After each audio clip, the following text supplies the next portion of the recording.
This is the Starlight Express Alumni Podcast. Hello, my name is Renee Chambers-Liciaga, and I'm a Starlight Express alumni. And I am Peter Liciaga, another Starlight Express alumni. And we started our journey with Starlight Express in 1988. Well, 88. We both did, right? Yes, yeah, we both did. Well, let's talk about the first thing is how did well, you go first. We're going to talk to you guys about how we started. It's going to be a little bit of a journey here because there's two journeys. Yeah, rolled into one. Rolled away. Hey, I love it. I'm loving our shirts. Yeah, we got our shirts. Maybe here we go. I got my mug.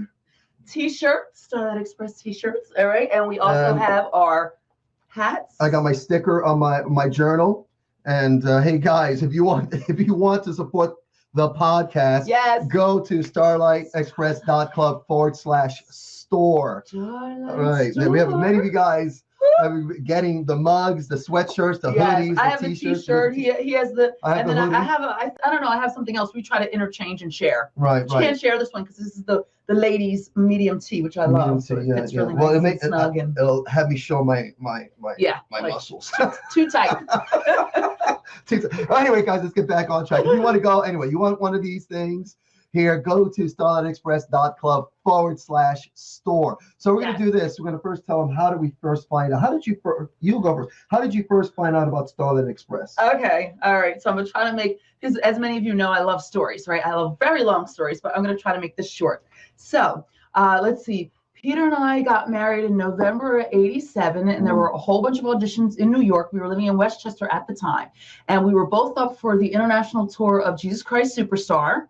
And I ended up getting that tour and he didn't. And he ended up going to Starlight Express. And I was like, Starlight? I think that was like in Japan or on Broadway in 1987, because I was a kid of the kingdom in Tokyo Disneyland and ran into a friend of Reva Rice's. I didn't even know Reva then. And he said, oh, my best friend Reva is on the Broadway company of Starlight Express. And I was like, I think my fiance is going to be auditioning for that. Right. So 9 months later, Peter auditions. He gets it. I go on the tour of Jesus Christ Superstar. He calls me up and he goes, honey, you told me you could skate, right? Well, they need female swings and I need you to come to Hamburg. I forgot where I was. Okay. I came to Hamburg, met Arlene and Dion, Void, Ilsa, and I can roller skate pretty much like decent, like up and back and do some turns and things like that. So I auditioned, I sang, and then literally, I think that day, like I was on the Superstar tour for maybe a month or two, and it was a rough tour. And that day, they were like, we need you. We're hiring you. Come to Hamburg. Right. Okay. And I first found out about, now my memory is very vague here because I'm still like that pretty much today. And I say this all the time. If I knew how important Starlight was going to be in my life, I would have paid a lot more attention. All I know is that I was auditioning. I needed to get a job, and Renee was on tour. You in Europe? Yes. And I needed to get a job, and this is in the backstage, where you find all your auditions. Mm-hmm. Okay, so I don't think it's the paper anymore. It's online now. Anyway, I saw a notice that there was an audition for Starlight Express and needed roller skaters, and I said, okay. I had done Sesame Street, and I learned how to skate in big costumes and everything like that with Sesame Street. So I was very confident, and I was a dancer. So I went. My only weakness was the singing, because I was not a singer. I'm still not a singer. But I went anyway, and I have no idea where the audition was, but I do remember. I remember Nancy was there. Uh-huh. She was in the front. I remember I went right to the front, had my skates on, and for some reason, I still have my skates from the Sesame Street tour. And then I just proceeded, and I realized that I was really good at dancing on the skates. And we did like the wide smile, like a combination of components and Rockies. And I just loved it. It was just so masculine. I just got into it, and I was going to town. I remember, I think Rick Mott was there, and a couple of people were there. But I remember I was just going to town. Now, and then I was asked. I had no idea. I cannot remember the phone call, them asking me. I have no recollection of me being asked to do the show. It was like almost in my mind, it was just fast forward, I'm in Hamburg. Yes, and then he's like, Renee, they need swings. Yes. And then literally, like, I think it was like not even a month later, then I was in Hamburg. Yes. And we were staying, what was it, the Hotel Pension somewhere in Hamburg. What did you do for your audition? Oh, well, okay, for my audition, I remember, let me see, it was Ilsa, Void, and Arlene. And we did girls rolling stock. So I had to do like the back attitude, and then we had to do the double spins. I sang, had to do the Buffy Ashley material. It was in English, but it was interesting because, we were in Germany already. So they were asking, do you speak any German? I'm like, well, no, but my great grandmother was half German, and I know a little bit of German because I have family in Germany. And so they had us go over phonetics. I'm trying to remember who else was there. Was it Michael Dixon? He was our first phonetic coach because he was at Katz in Hamburg. So he was there in my audition too. At the audition, really? Yes, I remember Michael. Michael Dixon, and awesome. then Reiner. God bless him, Reiner, our phonetics coach. I remember them having. Brilliant. I think it was me, maybe Petra Friedel, and Gabby, but they already spoke. They already spoke German. But it was the three of us. I think that were there in Hamburg at that audition, and then I met Nikki Forsyth. And we were doing girls rolling stock, and then we did Wide Smile, and then we sang. And I think it was like later that day I found out, like they told me right away, great, we need swings, you're hired. So literally the next day I'm packing all my stuff up from the Superstar tour and coming to the hotel in Hamburg.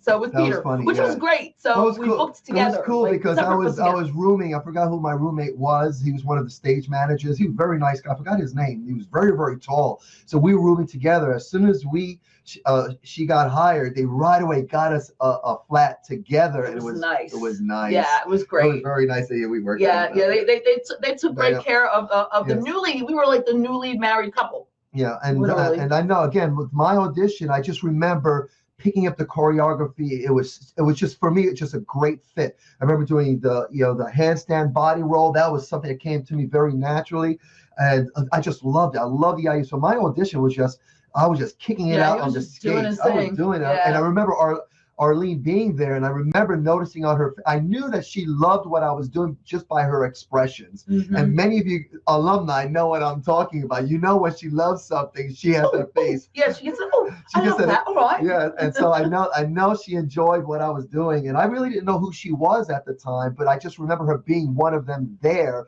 and everyone had this great expression, but they broke us down into groups of like 5. And I was I was very confident with what I was doing, so I always went to the front, and it just came so natural for me. And so I got hired. So we get hired. Yeah. Okay, I know I got hired, and so my story, because you were doing Superstar in Europe, and I went to Hamburg and started rehearsals. It was Hamburg Studios, and it was hard. I just remember it hardcore. With the rehearsal. So let's talk about, I know you started a little bit later, but not that much later. How much later? Maybe like a month later. But I mean, it wasn't as... What month? I'm trying to remember. And my memory's pretty good, actually, isn't it? I write down everything. I used to take photos of everything, and people were like, you're driving me crazy. What month? I think November? It was like, no. That's when we got married. December, January. I think I came the end of March. Hey guys. And we came together. I came with Martin Booth, me, Nikki Forsyth. Very cool. Gabriella, Petra, Joanne Simpson. I remembered us all, being there in that space together with Mark Davis, who was my, first, our first skate coach. Guys, just by the way, okay, we are going to be celebrating 32 years married on November 28th. That's our anniversary. In a couple of days, as of the shooting of this interview right now. But anyway, so we started. It was rough. It was hard. Feet were hurt. I don't know. I think who was it that said that feet didn't hurt? My feet were a mess, but they were pretty. Not as bad as some were, but breaking in new skates were like breaking in the new skates were hard. But I just remembered from training, with the dance and in college one point. So for me, it felt like the same, like for the girls. And I had the Lonesdales back then. We had the boxing boots, the Lonesdale boots. They were very soft. They were easy. They weren't like the hard ones. The Schneiders. Snyder and So, but the rehearsals were good. And then what I do remember was.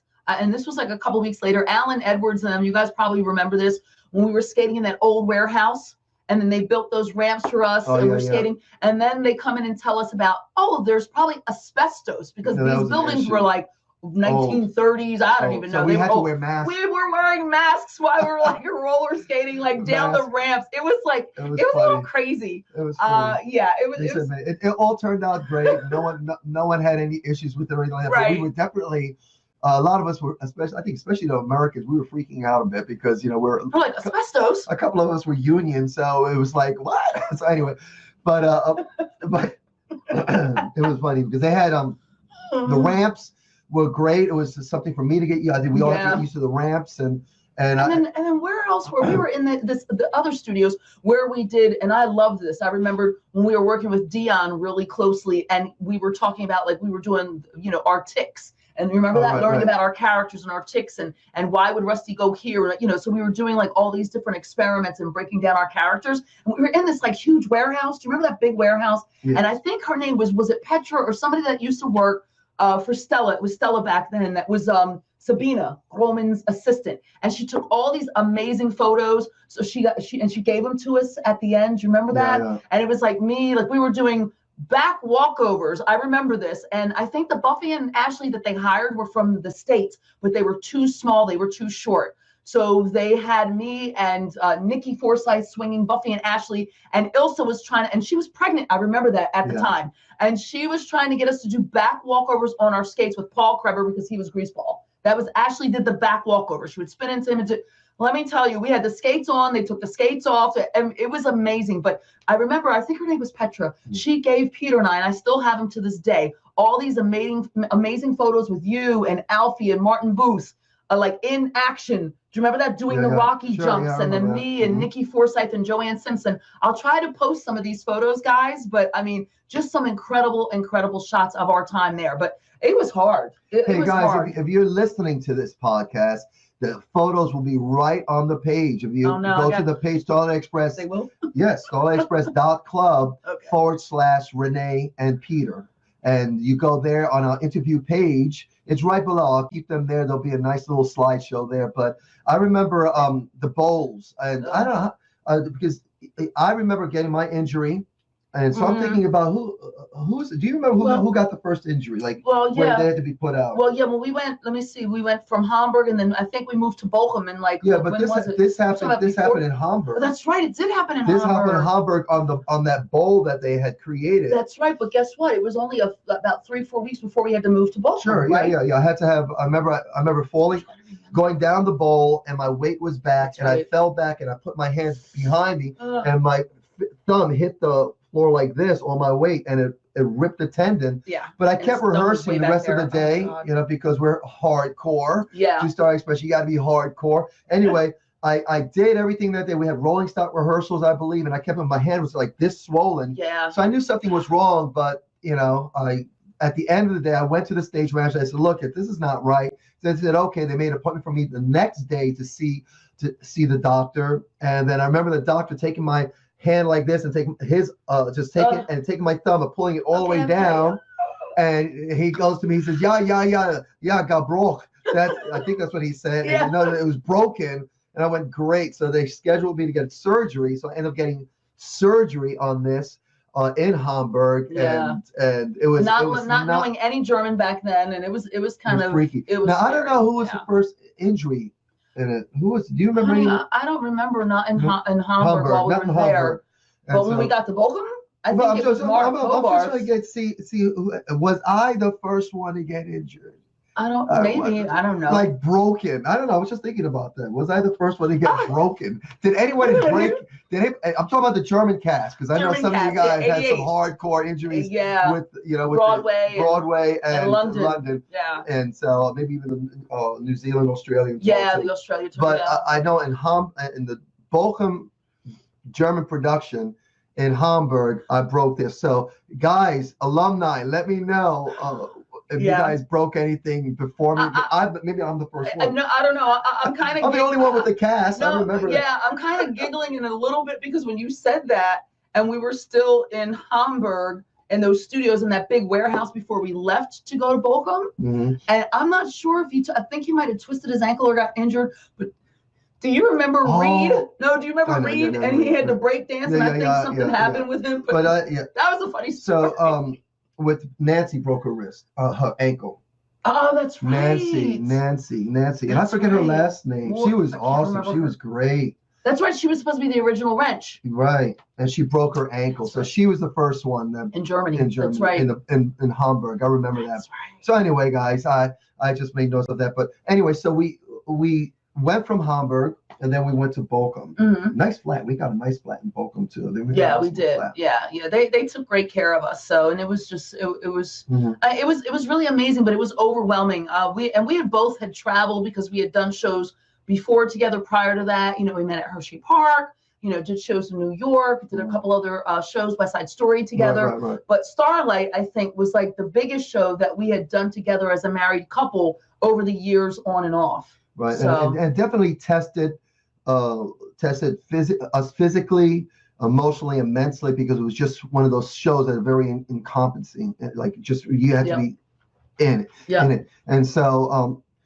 anyway, guys, so we got through the rehearsal period, and costume fittings. We went to phonetics. We had to learning. Oh, phonetics with Rainer and making that sound. And then Norbert. You remember Norbert? He came down, I think, from Hamburg as well too. But it was brand spanking new. Right. The building that was amazing.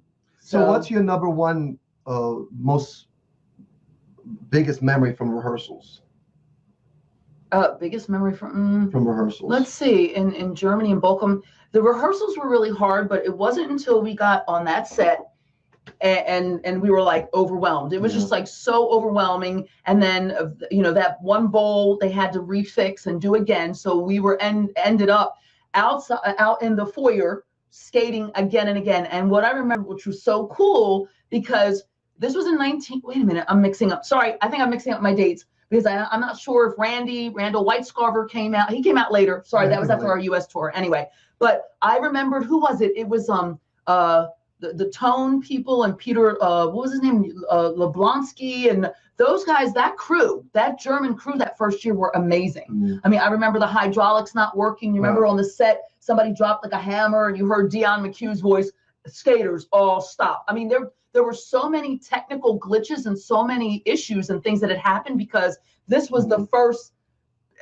big one. It was like I can't even explain it. The Halle, if you've never been to Germany, to the Bochum Starlight Halle, it's like a huge skate park arena. It was the first thing of its kind, right? Yeah, the first time they designed the set. Amazing. And then they designed the building. It was incredible. It was incredible. Yeah. But I remembered like the technical parts. Those tech hours were long. Right, yeah. I remember that, and having to literally, you had to be in the right place at the right time, or else you were going to injure yourself, or take out a whole train. Right. So I remembered when we got there and we were putting things on set, and we were swings. So me, Nikki Forsyth, Joanne Simpson, Petra Friedel, Claudia Bradley. I think she came a little bit later. We were on all the time. We were in rehearsals. I remember us sitting there. Remember we used to play Trivial Pursuit with Simon Harrison, Scott, and John Little. Hey, John. And we would have like our unitards on, hair and pin curls. Do you mean half makeup on and ready with our skates on, because they'd be like, what was it, 49? Call 49 or 47 47 or 49. Oh my gosh. When you heard those numbers, you were like, oh, I'm on. And literally we were on constantly. Yeah. I remember that. We'd have our unitards on and just be ready to jump into a costume. Ready to jump in. Yeah. I also remember. I'm noticing. Yes. Logos look really good. Yeah, they do. They're like nice and bright. Hey. we're selfie time. Hey, right? Guys, I gotta plug this, guys. If you're enjoying, I know many guys enjoy. We're actually. Number 34, episode 34. Oh, okay. We're 34. So you've been watching. That's almost. If we were like 32, though. We should have been episode 32. I wasn't thinking about 34 that. plus anyway, guys, 2. Support the podcast. Go to starlightexpress.club/store and get yourself a sweatshirt or even a mug or a sticker. What do we have there? And hey, coming up, or what gifts to give to people. But always, anyway, I just have to know because they're nice and bright. I love it. It looks good. And I like them because it washes up good. And they don't shrink. That's important. And I have like the blue, and you have the black. That looks good. Like it pops. He's in work mode. He's in marketing mode right now. Yeah. Because you know what? Well, where did we leave off? We're still in Bochum 1988 at this point. Right. Yeah. So so we got through the rehearsals. Yes. And there were a lot of injuries. There was, yes. There was a time during rehearsals, especially when they had to postpone, I think about a month, so they could redo that part of the stage because Mark Hogarth had broken his leg horribly, so he had to stop. His Starlight career was over, which was heartbreaking. And I remember everyone was scared during that time because the ambulance was there. It felt like every week, I think every week leading up to the opening, people were getting injured. Going to the hospital for injuries. You would hear this person's out, that person's out, this person had to go to the hospital. So it was very scary, and so we were both. Hold on, I'm trying to think. We were both hired as swings, so he covered 17 or however many, because there's 20. I had the 4 Rockies, the 5 all the engines and the components. 3 components. Right. So he was covering 13, and I covered Buffy, Ashley, and the 3 components. So I only covered 4 or 5 out of the 7, because there's only 7 females in Starlight in the show. Mm-hmm. But I just really remembered, those of us continuing to make sure we stretched and warmed up. We were always doing in the ballet room, stretches and our vocals. I remembered Phil Edwards was there, but then we had who was it that first year? Klaus had come in, I think, later, Klaus Mueller, and then working with so many amazing musical directors and stuff at that time. It was incredible. It was a blessing, but let me tell you, that show was really hard. And Peter and I would really make sure that we always took care of ourselves. Do you know what I mean? We were either, icing or, right, had the eucalyptus baths. A good friend of ours, we got to give a shout out to Heinz Pressler. Heinz Pressler, yeah. Heinz, he owned the Apotheca that was right around the corner on Parallelstraße and Stadionstraße. So, and he would make these homemade salves with the arnica cream and eucalyptus, and we would come in there rub it on. Rub it on, and we became great friends with him, and over all of these years, stayed connected to him. But and Peter can probably share some things about that. But he loved music, and he used to create music and stuff for all the dance championships, and Lothair Eaton and a few other Starlighters would go over there and hang out with him. But we had such an amazing time in Bochum. And not just with our cast, our cast and crew, because swings, we were like Swing City. We were like brothers and sisters, and we really relied on one another, because they were like, all right, and you're on, and go, and go. And as I said, that first year, there were a lot of injuries, but at the same time, our crew, our staff, Martin, who else was the costumes, Gabriella, Susanna, there was so many people that took excellent care of us. So while we were there through the years with Bochum Starlight. Yeah, it's really interesting, because on opening night, what do you remember of the opening night for Starlight? Do you remember anything specific? Because I know we were swings, so we didn't open. Yeah, we didn't open, but you know what? I remembered Arlene and Dion. I remembered, how excited that they were and proud of the cast, in spite of all the injuries and the different things that happened with the set. I think even John, right? John Napier, a whole bunch of the original creative team were there and came out, because, that was the huge baby. And back then, Bochum, is a small town, mining town, very, and they actually were like, what do you mean you're going to spend all this money to have the show? Yeah, they were going through a very hard time. Everyone was out of work. Yes. Because a lot of it was a coal mining town, from what I remember. So they unemployment was very, very high. So they had, obviously, they being the town and the powers that be, had a lot this of them didn't want us there to bring the show in and spend all this money. I came from the town, the city's money, their money. Yep. With the promise that it was going to make jobs and make money, but it didn't look that way in the beginning. Yeah. And so the first year when we were there, the township, I remember us going to rehearsals, and they would see us in there, knew we were not German, and they would start throwing food at us, and the spitting of us, because they were, and I got it, because they didn't have work, and then here this is happening, all these foreigners coming, and it was a small town, but obviously. You see now, 32 years later. 32 years later. It's there, and it's now, Bochum is now on the map. It's like a star on the map. It's pretty amazing. Awesome. It's incredible. I think it's amazing, because it wasn't like that when we were there. And I remember when we did leave, when we finally left to come back, we left our contract. I remember Martin Booth stayed in touch with a couple of them, stayed in touch, but Martin Booth really stayed in touch with us, and then he had sent us a autograph card of him, and he was saying that the audiences are great, and they made some changes with the marketing, busing people in. Yeah, it was huge. It was the hot ticket around. Oh my gosh! And I think that was the first big Stella show. And then after that, you had Phantom of the Opera, and then Joseph, which we came back 10 years later, and I ended up doing that show. And they were just, that market was just saturating. It was just amazing. But I wanted to actually go back just a little bit from our first time, that first year there in '88.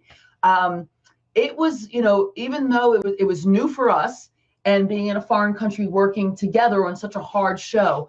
One of the things that I do remember that I'm pretty proud of, and I'm sure Peter can probably say the same thing as well too, is, remember we talked about some of the injuries. We had some of the other performers that had fallen and had really difficult injuries. And I remember toward the middle of our contract, we had this thing that we had to do up the bowl. Buffy, Ashley, Dinah, and Pearl. And we had to go up the center bowl, go onto 2 toe stops and high five each other, and then turn from the bowl. That. Well, I went up, I think it was me and Nikki or me and Petra, because we were doing our swing rehearsals, went up the bowl, went to go a high five, and then you've got to jump off of the toe stops and roll back down. They've changed the choreography since because of me. So what ended up happening was when I pivoted, my kneecap, patella went that way, foot went this way, and I just popped my knee back in, and I was like, ow, it kind of hurts, So then I realized that thank God I didn't tear my ACL or rip anything, but it was strained. So, they put me like in an air cast for 3 weeks. In that time, my grandfather died. He passed away. So thank God, I think it was Petra in the office. I can't remember who else. Helga, no. Was that, Helga and then back then in '88? I'm trying to remember. It was so long ago. They got me on the first flight home. So I could be with my family. I was there for maybe 4 or 5 days. It was a mess because I had jet lag and I just lost my grandfather. So that was really hard. We come back, and Peter and I have both been on his swings. We've both been working hard and, everything. Come back into the office. They call me into the office and say, oh, Renee, we're gonna release you from your contract. We're going to fire you because we haven't seen you in 3 weeks and you're injured. Yeah. And I was like, oh, really? So it was really difficult for Peter and I. We ended up, I think it might have been Heinz Bressler, one of our German friends. Well, let me before we do that, because let me pick it up from there, because I remember Renee had come to me, like, whoa. And she just came to me. I was in my dressing room. She spoke to me. I could see that she was upset, and she just came to me. She said, they just fired me. I said, what? Yeah, I'm like 19 years old. Fired me. And then we had a car. Remember the Honda Prelude? Yes. Yep. We had a car, and so at that moment, I boiled up with anger and frustration because everything that we put into the show, and I don't want to get too emotional on this because it's only one little story. Everything that a lot of happened. Stories, yeah. But I think it's important because this was a defining moment. Yes. For us, and also and for believe for Starlight and Stella. Yeah. And so anyway, we got to the car. To our car, we had left the theater, and then Renee. At this point, Renee was already given her notice. And I just was saying, and again, we were both union, Actors Equity. Right. And so we were in that mindset that, like, wait a minute, this doesn't sound right. Not right. So, I had an injury from the show. I was out for like not even 2 weeks. I go to a funeral and then I come back. It just wasn't right. So it was really hard. So, I mean, long story short, we ended up having representation, and they ended up, not letting me go and honoring the contract. Right. Yes. And then I believe from there, so then they asked us to stay, but we finished out our contract. We left in November 88. I can't remember, but we did like the full year. We ended up doing the full year, but I feel as though because we spoke up, then there were other performers that were getting injured and saying, Starlight's trying to get rid of me, or trying to, and I think by us speaking up and doing what was right, because, there was no union. There was no union, within that jurisdiction back then in Europe. It was just like, okay, we have the English performers or American performers. We don't need them anymore. And so I truly believe from that, we were really respected after that, even though it was hard, I'm sure, for them. Yeah, well, we were so respected for doing that, for saying, no, you can't just fire someone because I was on workman's comp. Right. So and then I think that even what everyone learned from them, because I know when we were asked to come back after we did the U.S. tour.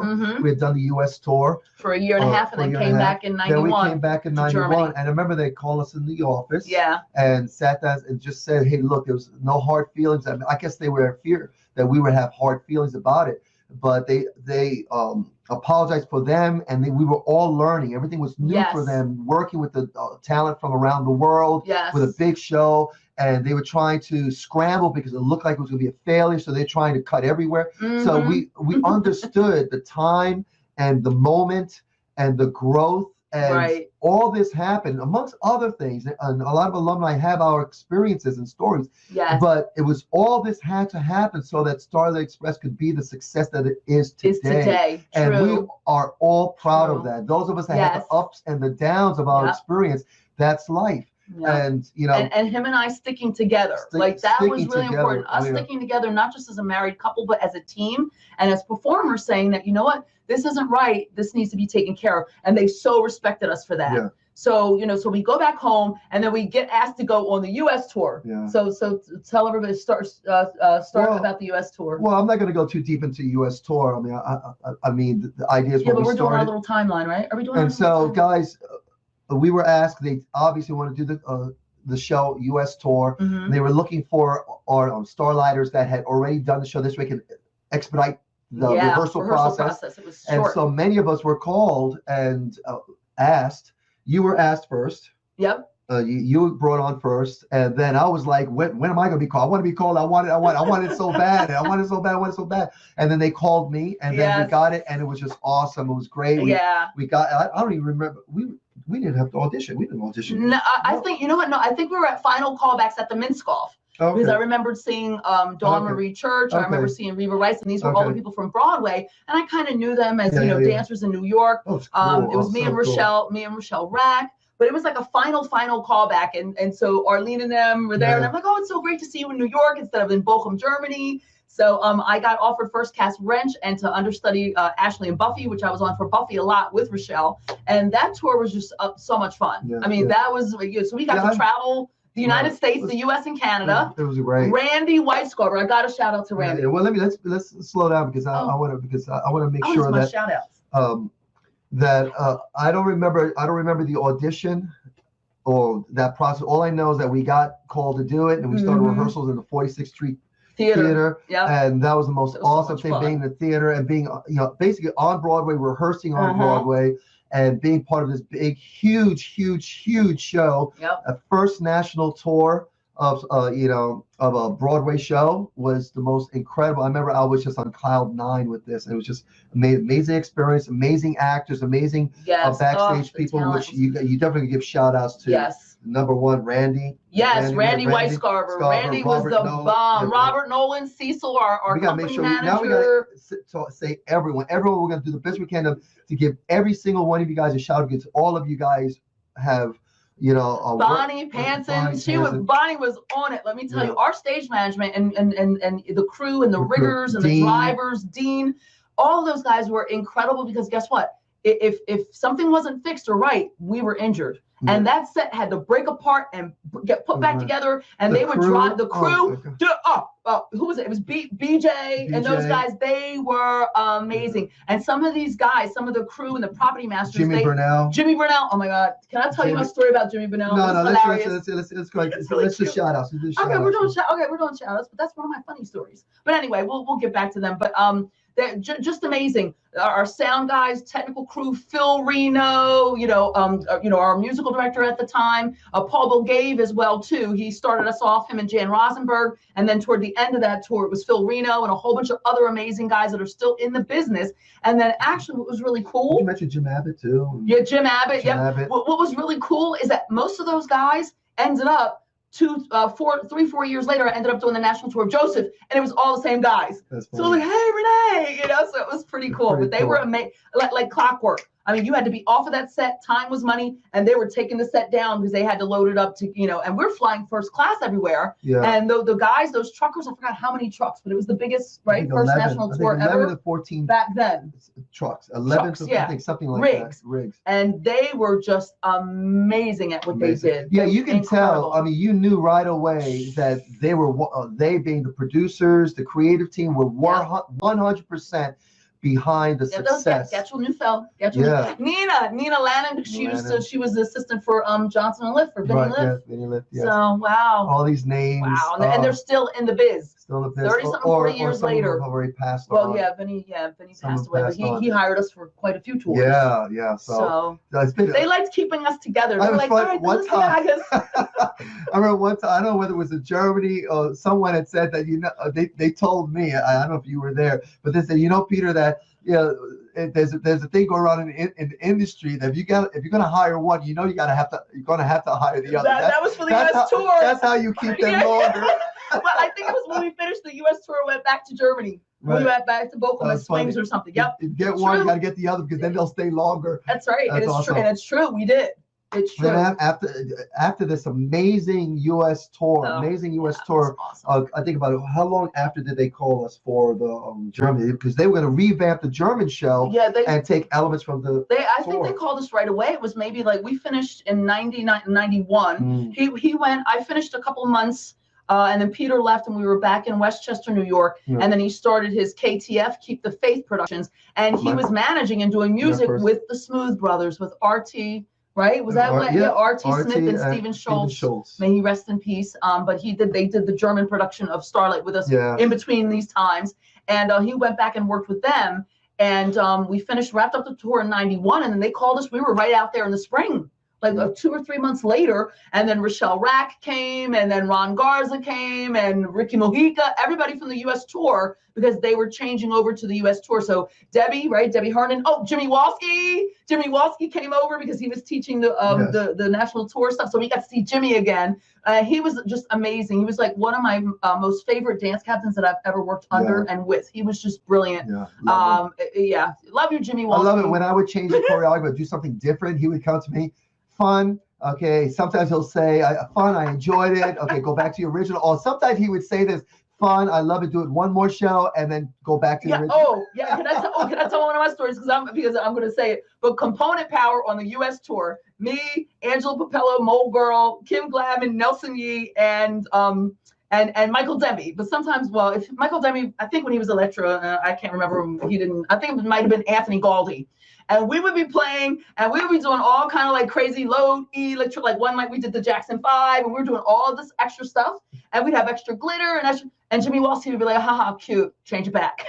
So because when you're doing these tours, right, for years, sometimes at a time, you're like, oh, let's keep it fresh, let's be silly, let's have fun. But at the same time, he was so wonderful to work under and with and for. But when he was like, no, it's done, and then Randy would come around and be like, too much glitter. Yeah. We would have we would have extra, whatever, stars, all kind of, which was not the original makeup. Yes, I'm telling on us.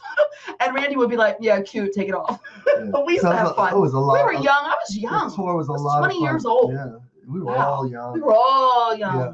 And then we went back to Germany. It was brilliant, great. I remember the second time me going back, I had a greater appreciation of Germany than I did the first time. The first time I went, I'll admit I had the bad attitude of an American, and I think that that I was better than everyone else. It was bad. I didn't have the right attitude. But the second time I went, I had a greater appreciation for the people of Germany, for the language, for the show. Jawohl. Oh gosh! And so the second time back there, it was beautiful. And of course, I did several contracts, and then you had a chance to do. I was doing Joseph down the street. I think this was like the second time that we came back after I did the national tour of Joseph in 95, 96, and then we came. My last contract was 96. Yeah, we were in Berlin at the time. Oh, yes, I do remember that. And so we had just this next time going back to Germany. Then after that was just brilliant, it was just awesome, great experiences. Yeah. Now from the show itself, I mean, you mentioned already a couple of moments in the show with the glitter and everything, but doing the show, when I ask a question, what comes to mind first? The most memorable experience doing the show, whether it's U.S., Germany. Okay, so U.S. tour, coming out into the wedge where it's our first opening, and we're going through, and we had to say load Electra, and we had those glasses, the goggles we had to wear because of the Barry lights. Remember the lasers? It was dangerous back then to look in them. And just coming out and seeing a sea of people and all the smoke, and that was our first entrance, and everything we had to be pulled up, and it was just amazing. I remembered on the U.S. tour when we were, I think it was maybe President Reagan when we were doing that show at the Kennedy Center, and I remember my grandmother, rest her soul, Reagan. My grandma was standing up in between where the lasers were. And they were like, somebody, I could hear Randy and them in the booth, somebody standing up in the middle of the, and I come out to do my movement, go to electro load, and I'm like, oh my God, it's my grandma. And she's waving to me, and in the middle of it, like just standing up with just all arms, just blocking the lasers. Blocking the lasers. And I'm like, oh, like that moment to me at the Kennedy Center, right. Washington, D.C., coming out to do my entrance, and my grandmama is there. So I get it honest, at least, right? I get all my hyper energy craziness from my grandma. But she just, that was like one huge thing. And then, when you and I. Ask me a question. Okay, yeah, when you and I used to be together and swing and do our races together, and we'd be like this, and they're like, get a room. I'm like, it's legal. So I remember saying that to a lot of people. Cool. So what was yours on do U.S. tour first and then do Germany? They're both the same.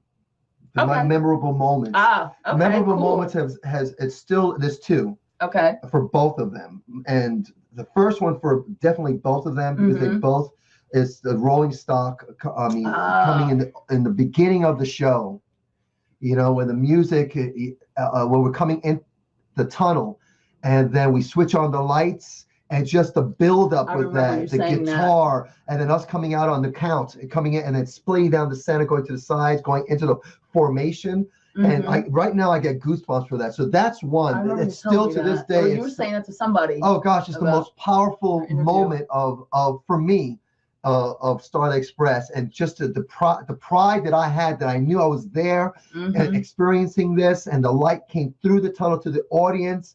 The everything. So that was my first one. The most memorable moment is that, as far as experience of Starlight. And then the next one, and mostly for Germany, not so much for the U.S. because I was cover. I was a swing for the Rockies. Yep. But as first cast in Germany, I had more experience with Rockies there.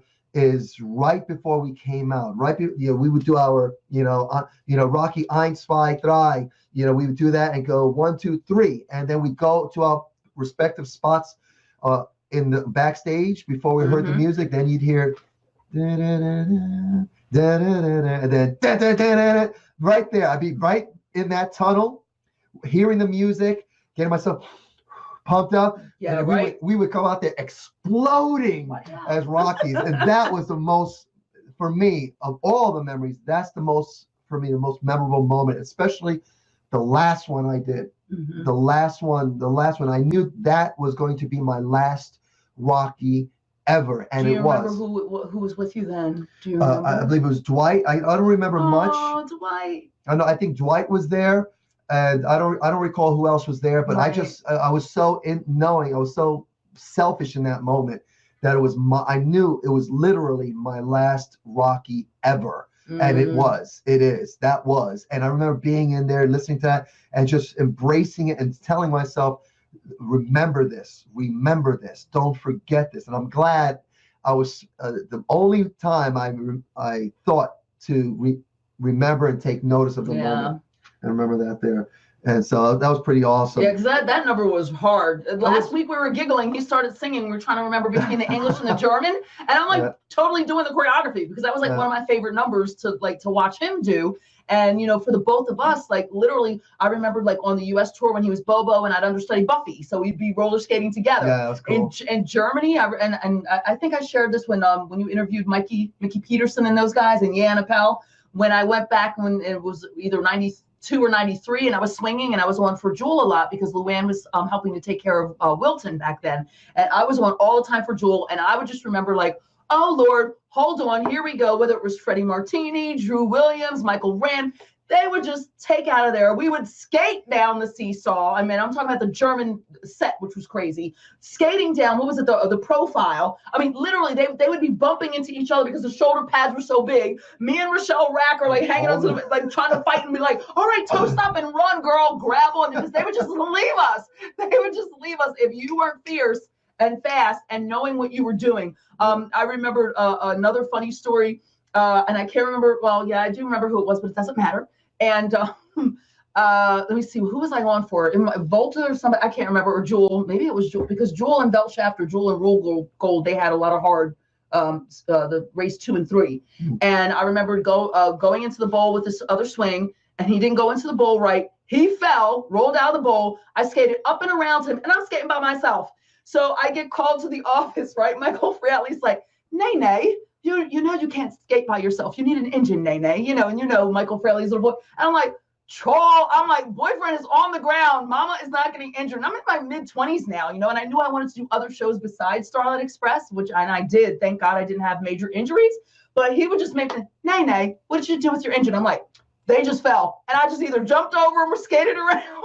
And especially in Germany, like, you had to be on point. No. You had to be focused. Me, JC Collins, Nikki, and all them, we would go over and over and over all the stuff, because there would be weekends, and you were always on for Rockies. There would be weekends where it was the whole girl train. Right. Buffy, Ashley, we all swing City. Here we go. And so you better have known what you were doing, or else you could really get it. So you could really get injured. Let's talk about life lessons, because you're talking about now what you learned during Starlight. So what's some of the life lessons that you draw, that you actually give credit to Starlight, your experience, pardon me, with Starlight? For me, I think looking back now, not only did it make me a better performer, but it made me a better dance captain, because I ended up dance captaining on a lot of national tours later on in my career. And, because I would write down everything, and everything was color coded, and who went in between who. And actually, Starlight really made me even more disciplined as far as taking my skill seriously, because I wanted to keep dancing. I was 19 the first time we did the show, and then 23, 24, that's in the prime of your career. I did not want to be injured because of Starlight Express, or because of me not paying attention to what Michael Fraley said, or to what Debbie said, or how to do it this way or that way. So I was very conscious about that. But I think that it made me a better performer all around. It geared me up to what I'm doing now, which is choreography, mentoring, and coaching, and breaking things down. Because, I've done other, hard dance shows. We both have. West Side Story, Joseph Tour was kind of hard and rough. West Side Story, Jesus Christ Superstar. But nothing, the Smokey Joe's Cafe, nothing will ever compare to Starlight Express. Like that was the hardest show ever, physically, right, mentally, emotionally. And I know for the both of us, or for me with Peter, was that he always had my back. And I learned a lot about leaning on you. I want to hear what leaning on him, and trusting in him that that no matter where we were, whether it was in Germany or on the US tour, that we always made sure that we took care of ourselves individually, but then as a married couple. Like, Randy and I remember the tech crew and stuff, they always had such respect for us, because if Renee and Peter, if we were having an issue, right, which was Wrench and Bobo, if we were having an issue right before going on stage, there was a couple of times that happened. The show was held about 5 minutes, because yours truly were having working things out. We were working things out, and I was like, look. I remember it was just, I think, one show that happened. Yeah, one show. Yeah, and Bonnie came by, she was like, you're okay. And Peter was like this, and we worked it out, and we were ready to go right on stage and on set. So very professional. Awesome. But because we lived, worked, played, cried, got injured, and everything together over the last 30-something years, those are the things that I learned. One of the things about us and our marriage. One of the things that I think I learned that carries me now is that just the hard work. I learned how to work hard and then work through injury. I know when I did Hershey Park, we had to do a tap number, the opening number, 42nd Street, in tap shoes, and my feet were raw. I remember that, hard work. And I remember Alan. What was Alan's last name? Alan. I forget his name, but he was the producer. He's passed away since. Alan Alberts, is it? Yeah, Alan Alberts from Hershey Park. Alberts. Yeah. Anyway, I remember when he hired us, and I know going to get back on my point in a second, is that he had said that this is going to be the hardest show that you'll ever do. However, it's going to prepare you for shows down the line. He was absolutely right, because Starlight Express was physically hard dimension. And I loved it, but it was still hard. And it took a special kind of person, and many other alumni said this, to do a show like that. You had to have guts, you had to have perseverance, all these things. So with Starlight Express, that really took me to a whole higher level of self-awareness of the hard work that I was willing to do for anything and a job, and that just continued to build over the years. So I know that Starlight Express was one of those, and even when what we shared about the legal aspect of it, we came together, made us stronger as a couple. It definitely and also during that time at Starlight, that we knew that that we were going to stay together, stand together, no matter what, be strong. And so for me, that was a Starlight for me. And there were quite a few, and there were quite a few moments. And it's interesting because we think about it because we were young. You were in your mid-20s. I was 19, 20 years old, but we had already been working in New York, so we had already known some things. We were already professional. But we were already union. We were already union. But what I loved is that when we were, whether it was in Germany or wherever we were touring, it was always the two of us together. Right. And, something didn't sit right, whether it was on the production end or our end, or we had a sickness or an illness or death in the family. And we had 2 deaths in the family. My grandfather passed away the first contract, and then his son passed away during the second contract. And the two of us being there for each other and working it out was we were just blessed. And then having Martin Booth there, I remember having him there. Hold up, because you made me remember Karen Jurgensen. Karen Jurgensen, because you remember, you reminded me my son passing away, how hard that was. And I remember Karen Jurgensen being really, Karen and Martin Booth, those 2 guys, along with you, of course.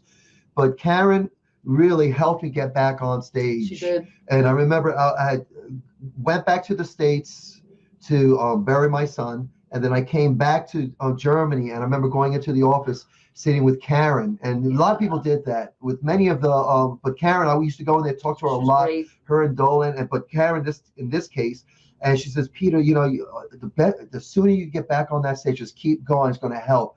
And I remember I didn't know what to do because I was emotionally struggling, as you guys going to say, but she encouraged me to get back on stage, and she was absolutely right. And then I called Martin Booth up, and then he and I got together after I spoke to Renee, and again, I was controlling all my emotions, but then Martin Booth. So Karen Jurgensen, just shout out to you. Thank you so much for being in a very powerful part of, and a very important part of my life.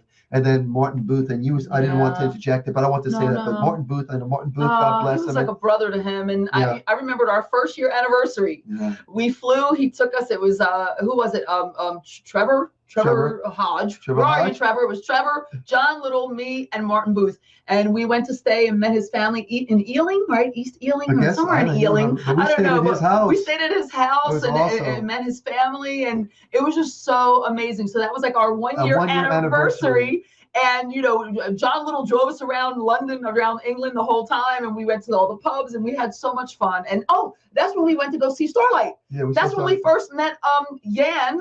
Right, Yan Appel and who else? A couple of the swings. The Stephanie Spellman and her sister Debbie. I think they were swings in England, and then they came over to Germany like 4 or 5 years later. Right. So the Starlight family, it's such a small, cool.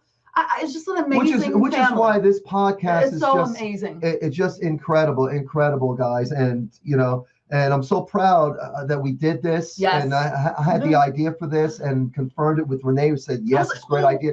Then I contacted a couple of you guys. You said, great idea. And of course, now we've got the logo. And guess what? Oh, no. Don't do another. He's being silly. Don't do another. Hey, if you want this, if you want this t-shirt, if you want this sticker, go to starlightexpress.club/store. Go and support it. Support. Now we're like twins. We have glasses on because of course I'm trying 50. I can't see. Support. But so let's do this. Go ahead and do that real quick, because I want to talk about what we're passionate about today. What we're doing now, because we all Starlight alumni. We love our Starlight experience. Some of you guys are still doing it. The young ones. Go ahead, Starlighters. Like Reva Rice, Miss Diva is doing it right now. Go Reva. We all have a journey, and so I always want to hear what we are doing now. What's our passion now? And so let's talk about that. So I know you have some things here. Yeah, I'm writing it down. I mean, some of these are like funny moments that I remembered. Okay. Shout out, and I gave a quick shout out to the orchestra and the pit on the U.S. tour. Okay, Phil Reno was hilarious. Patrick Vaccarella, John Weston was on sound, and I remember this one day. We're skating. We finished the whole Rusty and Eric Clausel's Electra wig fell off into the pit. Right now, this is like the donut and the national tour. Right. So the pit, the audience can't see the pit, but we can see them. And Phil Reno picks that wig up and he throws it back in the middle of the stage, and we're supposed to be frozen, and we're all like, it was just hilarious. They were a mess. You guys were like a mess. But shout out to orchestra and pit. Let's see. We did give a shout out to Cecil, right? To Robert Nolan. He was one of the best company managers ever. Yeah. I remembered real quick, Stephen Cates, we're all your troll, because I'll remember this. Like I'll never forget this. We're all on the bus and we left Stephen somewhere, but then our company manager, Robert Nolan, found him and brought him back to us. Let's see who else. Ray Grappone, Jay, all you guys. The Wigs, Ross. Hey Ross and Marcia. Karen, they were amazing, especially on that tour, because every time we went somewhere, I think her name was Sharon, who was our, no, that was for Joseph, sorry, I'm mixing up some people, because some people did the same tours, a lot of the Angela Weber tours. Let's see, BJ on props, the riggers, the truck drivers, you guys were amazing. And then, of course, in Germany, I got to shout out to my guy, I just do. Okay, you guys remember in Starlight Express in Germany, you would do the Night of 1,000 Toe Stops or the goodbye shows. Dietmar, who was on sound on tone, and he was the candy man, and you guys know what that means. But it was just hilarious. See, you're laughing. It was hilarious. And if you know, I can't remember if it was 92 or 93. All I know is I remember years later, he didn't find it very funny anymore. But he will now, because it's been 20-something years later. And who were the guys that did our skates? His name was Peter too. Well, we had and the lady with the dark hair, Sasha. Peter. I lose his name. And the one with the long hair, Peter, and those guys were Derek. Hello, Derek. They were amazing, and all of our fans, like the fans back then, it was just like it was amazing. Even now, the fans, and Sebastian is a perfect example. Oh, that's right. Sebastian, who he was a fan since the right beginning. Now, because Steven Skeels is in Germany now. Yeah, that's right. And Sebastian is there, and he's okay. He became a fan when he was 8 years old, and that's 31 years ago. Yes, he was an original fan of Steven Skeels and stayed in touch. That's amazing. And now he's just great support, and he's a great example of you fans out there. So thank you so much to the fans, especially in Germany, if not around the world. The fans were amazing. The German fans are the ones that rise up. Just great. So thank you guys so much. Shout out to Bernard and Arnhem and what's his name? Is still playing the bass. Ian. It's Ian. What's up? Ian Stewart, right? Ian. Ian and his brother, they're from Canada. Starlight Canadians. Express is not a horse and pony show. That's what he would say. And what was his name? With the drummer with the frizzy hair. Oh, I can't remember your name. But I think you guys are all still there. And I'm not sure if Pamela Falcon is still singing in the pit, right? No more pit? No. Oh, okay. Yeah. But I mean, that was just so much fun. Right. Paul Kreber, shout out to you, Paul. You need to come and interview, because he was our original greaseball who came from Kitty Catville in Hamburg, and we had fun. I ended up working with him a lot, actually, on one of your third or fourth contract. Right. Doing a lot of shows. There was a lot of shows and industrials that were happening. So we're going to just, I want to make sure that we wrap this up there so that we have people. I know you guys are going about an hour. We got 32 years. But it's two of us, okay? Yeah. So we could go about an hour. But so guys, we're going to let you guys know what our passions are these days. And we'll do our best just to keep it concise and clear and short, just for your benefit. I know you guys are doing great and listening. Maybe you're watching this in a couple of parts. But so what's your passions these days for you? What's the passion for you? Well, being blessed, actually, as I got older, to be able to have a family. We have two children, 15 and a half and 19.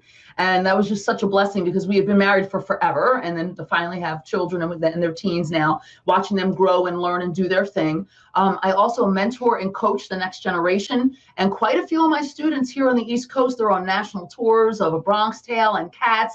I've got, 9 and 10-year-olds that are doing regional theater at the Walnut and all over the U.S. So cool. I'm so super proud, and I'm excited. We are still booking, because I still work as an actress, and we do print and commercial work. We've done some big commercials that are coming out soon. We can in say this area. T-Mobile. Oh, yeah, we can say it. T-Mobile, Booking.com. We did a Poconos commercial, Sesame Street, a whole bunch of stuff. You know, I've done, you know, I'm a hand model. Yeah, for Bristol Myers Squibb. Bristol Myers Squibb. So that was so we're still working. So what else are your passion? So because I see it. It's pouring into the next generation because I had that, you know, and excellent schools, you know, when I went to university and then training, and then, you know, my family background growing up in the sound of Philadelphia and the music and Marvin Gaye and James Brown and, you know, all that. So seeing that from my dad and my mom, and then us being together and doing all the musical theater, because that's my heart. That's my first heart, is the musical theater shows. I just got offered to choreograph a couple of shows coming up next year. And, you know, so, and planning that already. Can you tell them which ones without, I mean? No, not yet. Okay, yeah. Okay, no, so not yet, because no contract is signed yet. Oh, okay. But once a contract's signed, yes. But there's a handshakes and the verbal commitments. Yeah, okay, so super excited about that. So you have that. So anything else that you want to share before I start share a little bit more? Well, and just, you know, just the two of us staying, you know, being together, but making that. I mean, when we said I do, even though we were so young and we weren't exactly sure of everything of the I do, I knew that when we were engaged for 8.5, almost 9 months while I was in Japan in Tokyo Disney, and he said, no, you're going to go and we'll get married when you got back. And when he let me go to Japan, I knew. I was like, that's the man I'm going to marry. Because he could have said, no, don't leave. And I'm going to be scared that we're not going to be together. But he had enough faith and enough belief in our relationship, and that he wanted to grow and build. He wanted to grow and build a family. And we've done that together. And it's a blessing. Yes, it's hard work. But it's just such a blessing, and, you know, I love him so much, and he's such a great dad, and he's such a great role model, and he fights. He's a fighter. He is my warrior and fighter. Way before I met him, he'll tell you his story. He's the boy from the Bronx, but he's always been a fighter. He's always stood up for me, and many times when we've had contracts or situations over in Germany and Starlight or the U.S. tour, he was like, no, my wife won't be doing that, or no, we won't be doing it. And we always were able to speak up. And I think a lot of people over the years really just thanked us for that. So now, with all those experiences that we've had, I can pour into the next generation. So that's what I do. Cool. Yeah, one the passion that I have, the guys been following me clearly, because it's not a secret. I'm all over the place on the internet. So just Google my name, you'll see I come up, you know, my passions. And so the one thing I have with the martial arts school, I have over 300 students, and so that represent a community. So one of my passions is really to equip young people of all ages just to be able to have what they need to wake up every single day and confront the challenges of everyday life, moment by moment by minute. I do that through the martial arts, through speaking, through doing the work that I do on the internet, and then also just my family. And just right now, being 58 years old, I'll be 59. My mindset every day is to wake up and to create the moments that people will remember me by. Like right now, I know right now, the potential. Right now, I have a great grandchildren watching this video right now, and I may be long gone, but this is going to be a legacy, things like that. So every day I get up, I'm always aware of the fact that this day will be the day that I will make more memorable moments with my children, with my wife, with people in my community, so that when I am gone, what will they talk about? So I'm thinking about legacy. That's one of my passions right now, is creating legacy moments, being legendary, and just creating those moments. So that's really number one passion for me these days. Yeah. That's it. And so, okay, guys. So, hey, so I know we did good. We're at an hour. Good. But what I do is I always want let people know how to get a hold of you. Oh, yes. Okay. So you can find me on my website, Renee Liciaga, LICIAGA.com. You can find me on Instagram at Nay Bway. You can find me on LinkedIn, Renee Chambers-Liciaga. You can find me on what else? Just about everything else. Facebook. Renee Chambers-Liciaga. You can find me. Google me, Renee Chambers-Liciaga or Renee Liciaga, and you'll see, a lot of our body of work over the past 20 years, 25 years. Same thing with me, PeterLiciaga.com. You could go to Liciaga.com. You go to LiciagaCall.com. You could just, I am everywhere. I'm on all the socials. And so he's our social Instagram, media geek. That's part of my business, what I do. Okay, guys, I have websites everywhere. Yes. So I'm easy to find. I do not hide. No. And it's connect with us. It's a great tool. So please connect with us. Please. We would love to hear from many of you. Sure. Absolutely. Continue to just keep it moving. That's one of the things I say. And what do you say? What's yours? Whatever it takes, and be legendary. That's his thing. Right now, be legendary as we get ready for this new year. Always have a vision, know where you want to go. Even if you don't know how to get there, just know where you want to get to for the most part, and have a vision. And what I say is be black belt strong. In other words, have a heart of a warrior, fight a good fight, never give up. And so, guys, this is what this is about. And I'm going to, for the last time, guys, I'm going to invite you guys, please support in all seriousness. Yes. The energy that puts into this. I appreciate you guys for supporting this podcast. It was just an idea that came up about 40 weeks, because we're on 33. So maybe about 30 weeks ago, 20 weeks ago. And it was just an idea. Now it's become this incredible project that takes a lot of time, a lot of resources. So please support it. And when you do get your sweatshirt, whatever you order, please take a picture of you in a picture. Please. Post it, and that helps promote it. Like what we're doing. Share it with your friends. Let me know what you like about it. Okay, guys. And so, last word. I'm not going to have any more words on this. I'm going to let Renee give her final last word with just to the fans, to the people around the world. And I know that you have the gift of speaking your heart. So go ahead, speak your heart, but let's make sure we have a wrap. And I don't want to I want you to say goodbye to everyone before we sign off. Oh, okay. Oh, is that that's my anniversary gift, is it? Okay. So thank you all so much for supporting this, for the fans. Ich liebe dich. It's amazing. Some of the fans I'm still in touch with after 32 years. For the cast that's there now in Bochum, keep it moving, keep going. To those, that have left Starlight, we're always going to be a family. Because we have that in common, the hard things that we've learned and the lessons learned, and knowing that we can do it and that we've been able to achieve and have that confidence. I'm just so grateful, and I'm so thankful for all of you, the friendships that we've made, some of you that we have lost, always thinking of you, Martin Booth, you're in my heart. It's just, it's been an honor to be able to do this podcast and to watch my husband and watch him just bring things out of people and just hear everyone's stories, no matter whether you're in London or, New York or Germany, it doesn't matter. Life is life. We need to live it. Yes, because we're not promised tomorrow. Continue to love one another, continue to respect one another, continue to keep it moving in Bochum. We hope to be there for the 35. We definitely, the Liciaga team wants to be out in Deutschland again. I definitely miss Germany, definitely do. And to my Cousinen in aus Erlangen und Bamberg. Ich vermisse dich. Yeah, I miss you. I think that's right. It's been a long time since I've spoken any Deutsch, but that's all I want to say. So thank you, everybody. Bye. Take care. Bye.